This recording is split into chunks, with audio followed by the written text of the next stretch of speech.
जगह है, एक जगह है जहाँ पर 100 लोग जाते हैं लेकिन वापस 101 आते हैं। शादी शादी शादी दोनों साथ लेके आते हैं। जी जी, मैं बताता हूँ आपको। वो है शादी जहाँ पर बाराती मौलाना साहब आ गए। मौलाना साहब आ जाएं, आ जाएं, आ जाएं। मौलाना साहब आ जाएं। आते हैं और फिर वापसी आते हैं। अस्सलाम वालेकुम। वालेकुम सलाम। जी मौलाना जी, साहब कहाँ से हैं आप? पतोगी से जी।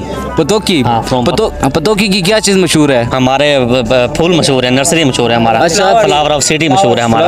अच्छा हाँ जी। अच्छा, और यहाँ बादशाही मस्जिद में हैं जी जी तो बिल्कुल। कैसे महसूस कर रहे हैं? बड़ा अच्छा महसूस कर रहे हैं। हमारी तारीखी मस्जिद है, तारीखी हमारे जो है ना वो मुकामात हैं। बादशाही किला देखा, हम फैमिली के साथ हैं, बड़ा एंजॉय कर रहे हैं। क्या क्या देखा आपने?